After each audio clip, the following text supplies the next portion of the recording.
não que a gente para de pensar, até dormindo a gente está pensando e por isso que a gente sonha. Mas a pausa de preocupações, a pausa de pensar no amanhã, a pausa constante que as pessoas têm sobre questionamentos da vida, né. É verdade que o corpo dá sinais físicos que a mente está sofrendo? Sim, tem até um livro, né, que fala que o corpo fala. Então tudo que a mente tenta não lidar, tudo que a mente tenta esconder, então às vezes eu tô com um grande problema aí. É um assunto para outra para outro programa. Por exemplo, eu atendi há um tempo atrás um paciente viciado naqueles joguinhos, né, das bet. Ele não contava para ninguém que ele já estava bastante endividado, não queria admitir, e ele começou a ter sintomas no corpo. Então ele começou com uma dor de estômago, que evoluiu para uma gastrite, que evoluiu e ele sentia muitos tremores, daí evoluiu para toda vez que ele ia falava alguma coisa com alguém sobre que lembrava ele disso, ele passava mal, ele tinha que se retirar, ele tinha dores constantes de barriga. Então, às vezes, aquilo que ele não conseguia falar para a família, para os amigos, ele acabou adoecendo de fato. E aí sim ele recebeu um diagnóstico a princípio de gastrite nervosa, mas o próprio médico, ainda bem, que indicou ele para fazer terapia, porque ele fez os tratamentos que eram necessários ali para tratar a gastrite, mas ele não melhorava. E aí ele veio para a terapia e finalmente ele começou a contar o que estava acontecendo. Então, ele escondendo aquilo que estava preocupando, escondeu da esposa, escondeu dos filhos, mas ele não conseguiu, o corpo deu um jeito de colocar para fora aquela dor que ele estava ali tentando fechar, tentando deixar ela só com ele, né. Quais doenças psicológicas mais crescem em silêncio hoje em dia? Bom, são muitas, né. Eu acredito que a primeira delas, que é uma doença que cresceu muito aqui no Brasil. O Brasil, de acordo com os estudos, com as pesquisas, é o país mais ansioso do mundo, por conta de vários motivos, né, instabilidades políticas, instabilidades financeiras, entre outras coisas. Apesar de ser um país muito bom para muitas coisas, a gente não tem, guerras, a gente tem um clima maravilhoso, mas a ansiedade é uma das doenças que mais cresce, porque as pessoas também, além de não procurarem ajuda, de achar que isso é o normal, de achar que porque a ansiedade até um ponto inicial, hoje, por exemplo, eu estava ansiosa para vir aqui para o seu programa, porque era uma coisa nova. Então ontem eu me aprontei, arrumei minhas coisas. Então isso, a ansiedade inicial, ela te leva num ponto importante. Você se prepara, você pensa sobre aquilo. Passou disso, ela começa a dar sinais negativos. E aí é onde eu começo. Tremores nas mãos, boca seca, aquela dor, né, que é no buraquinho do estômago ali. Você começa a sentir o corpo acelerado demais para aquilo que teria que ser normal, porque afinal eu não vim aqui para uma guerra, a gente não veio aqui para uma briga, a gente veio aqui para uma conversa. Então a maioria das pessoas, muitas pessoas sofrem com a ansiedade.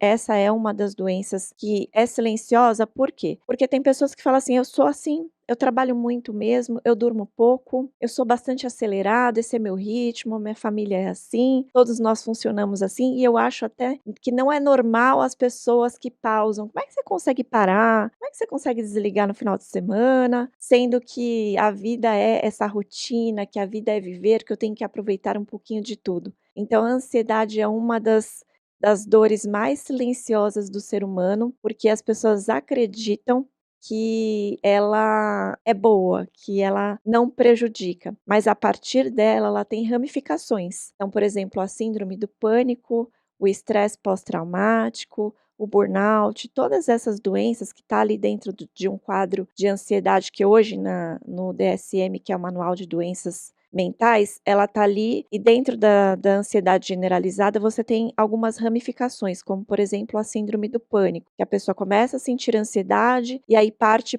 como o próprio nome diz, que é o pânico, e ela começa a ter medo. Medo das coisas, medo de dirigir, medo de sair de casa, medo de não dar conta e por aí vai. E é interessante que quando as pessoas chegam, e a maioria das pessoas buscam primeiro o médico. Quando ela está sentindo sintoma no corpo, ela vai no hospital e pergunta: "Doutor, meu coração está acelerado demais. Será que eu estou tendo algum problema no coração? Eu estou com taquicardia, eu estou com tremor nas mãos, a minha boca está seca".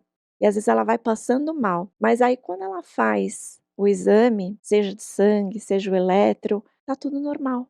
E aí ela se assusta, porque ela fala: "Ué, o que está acontecendo? Não, vê de novo aí, tem alguma coisa, eu senti esses sintomas no meu corpo, eu senti, parecia que eu ia ter um infarto", mas aí, na verdade, é a bendita da ansiedade generalizada que a pessoa está tendo ali, e é difícil dela admitir para ela mesma ou de contar para um profissional. Legal, legal. O estresse e a ansiedade podem calar o corpo e causar doenças físicas? Com certeza.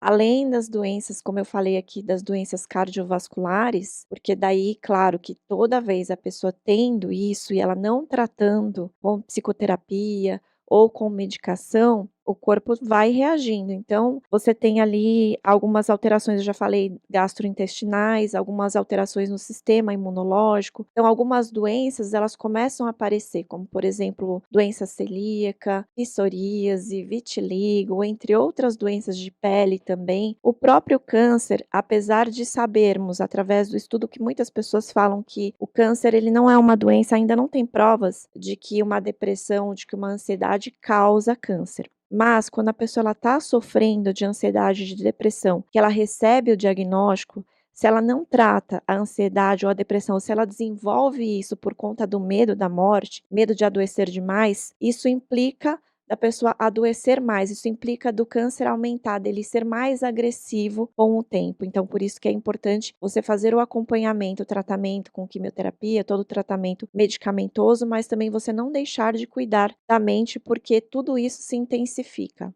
Quando o cansaço constante deixa de ser físico e vira um sinal de depressão?